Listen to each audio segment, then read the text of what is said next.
With thunder and lightning earlier in the day, it was uncertain if football was to be played under Friday night lights, but the football gods said, "Let there be light."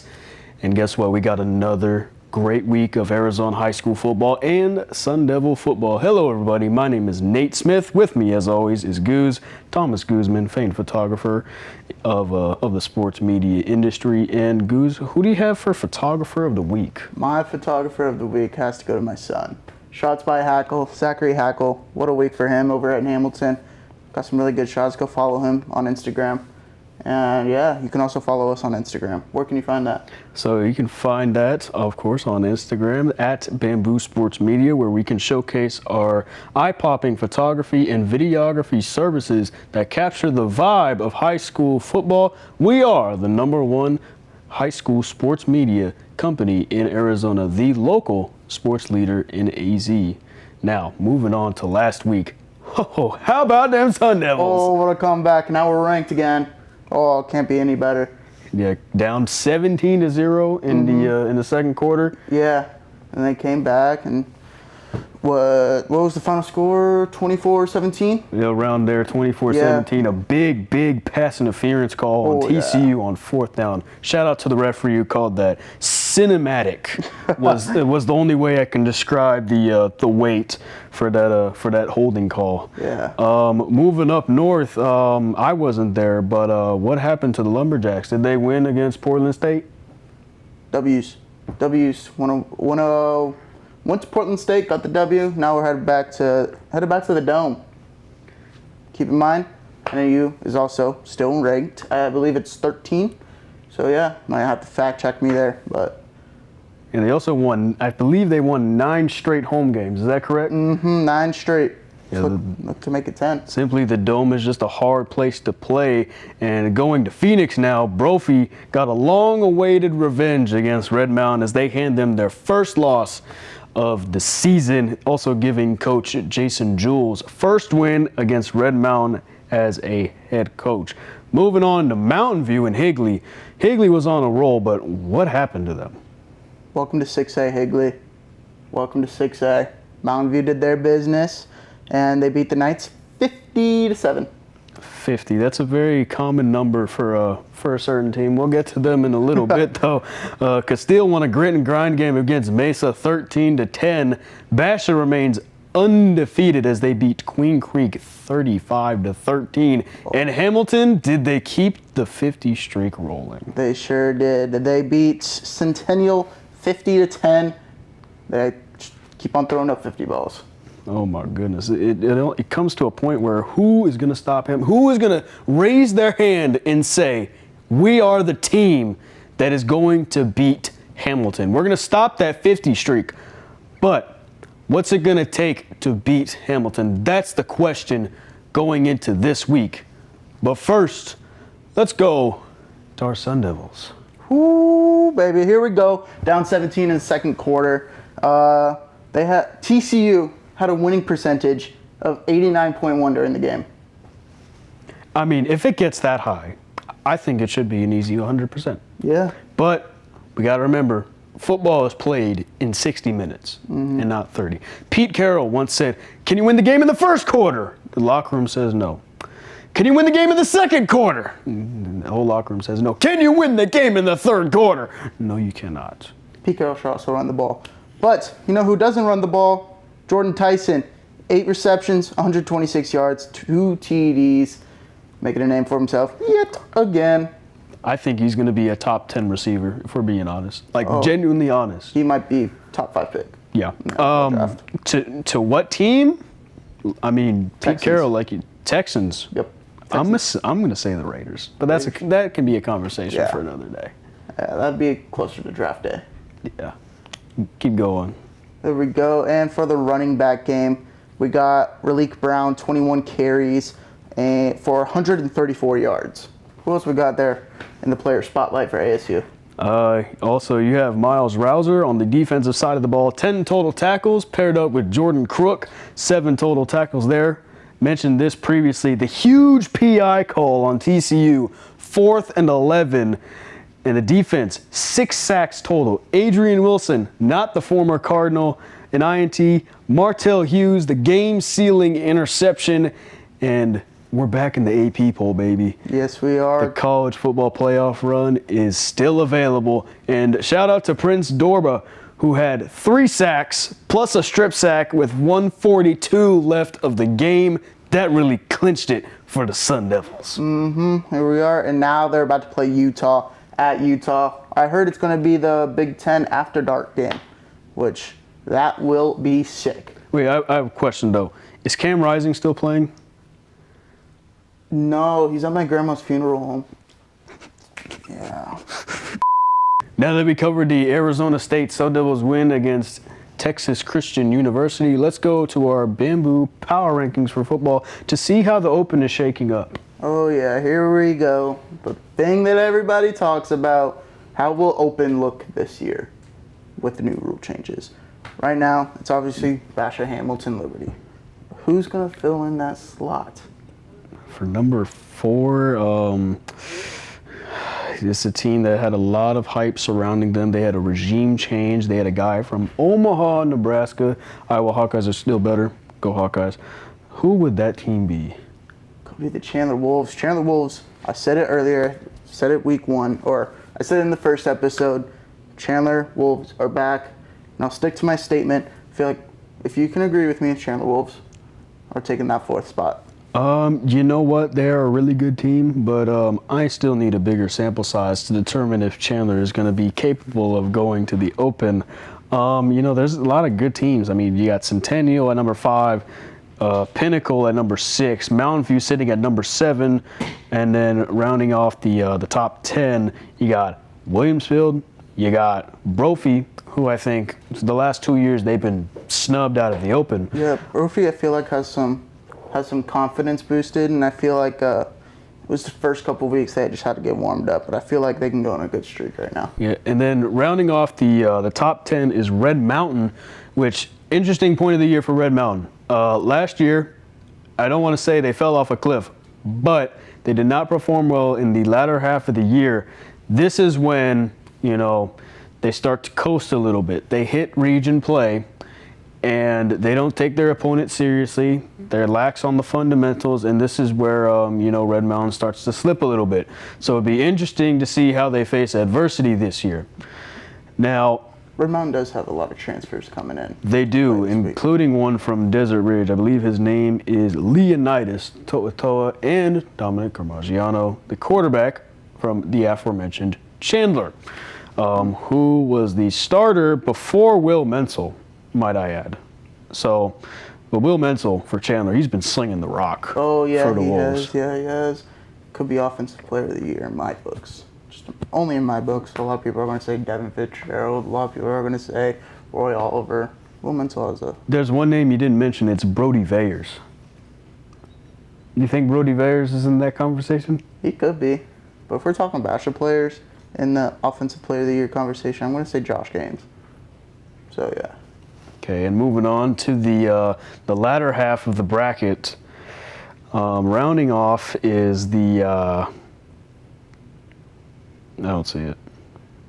Oh. Fuck me. Yeah, and rounding off the latter half of the bracket, you got Perry, who they're on the receiving end of a Brophy beatdown. You got the Sal Point Lancers, which is surprising to me because they were 3-0 at one point, but they fell down to number 14. Highland in an uncharacteristic position at number 15. Castile, 16. They got a new head coach. They'll figure things out in the second year. And this one is surprising. I don't think this is. If you told me this team was Yeah. going to be at 17 in the beginning of the year, I would have said, what happened? And I'm saying that right now. What happened to the ALA Queen Creek Patriots? Number 17 in the 6A right now. Falling behind is the Mesa Jackrabbits at 18. Jeremy Hathcock having himself a nice little start to his first stint in Mesa. And you got the Saguaro Sabercats, SAGU, on the uprise after their mass exodus from last year. Yeah. And then you got the Westwood Warriors. And now there's a few interesting teams not in the top 20, like Valley Vista, Shadow Ridge, and among other teams, to name a few. Now, if we go back to the top teams in 6A, do you see any teams that are changing in that top 4 spot? It's really gonna depend on week 9 for Basha Hamilton, which great game. But it's really gonna depend on that game. I don't really know Liberty's schedule. I don't know if they have top games anymore. And Chandler, obviously, they play Hamilton. Everybody should be there to watch that game. That is a great game. I believe it's at Chandler, but it's really just going to depend on those games. How about you? I think number 1 and 2 is a wrap. And I say number 2 very, very lightly because Hamilton, they're pretty unpredictable. You don't know if they're going to drop 50 or 40 on a team, but you know what? This might. I think Liberty has a very favorable half of the schedule. You know, they've always played in the easy region, being in Peoria. They always play O'Connor. They always play the Valley Vistas and all those other teams. Chandler, I'm not sold on Chandler as of right now. I think Centennial is going to get boosted up. Mountain View, they play some really good games against some really good teams, have some quality losses, and then capitalize on that divisional game against Red Mountain. I think they're going to get bumped up to like 6 or 5. Williamsfield, great 7-on-7 showing this summer. I think they're going to get bumped up. Yeah. But the interesting one is Brophy because we have them at number 9 right now. So if Williamsfield is number 8 and Brophy is number 9, that would mean Williamsfield gets a home game. I think Brophy is going to be on the wrong end of the coin once again. And I think this is going to be a hot take, but I think Brophy is going to make the 6A bracket and not the open bracket. That's a fair assumption right there. And in talking about the difference between, you know, the open bracket and the 6A bracket, okay, frankly, the 6A bracket is basically a third place trophy. Yeah, basically it's a nice little little league participation trophy, but it's still a trophy at the end of the day. Work hard. I mean, get a trophy for your school. Yeah, you know, I mean, it's a great accomplishment and all, but realistically, it's just a piece of hardware that you can put on a shelf and it will collect dust. You know, John made an interesting analogy when he, back in his wrestling days, you know, first place is like, okay, cool, that's like all the glory. Second place is you work really hard to be there, and then third place is like you worked your butt off to be there. Yeah. So there's really fell short. Yeah, you just fell short. So there's no shame in winning the 6A championship or the Open championship. The similarities between them, it's the word championship. You play the same in both the Open and the 6A, but regardless, that's really all it comes down to.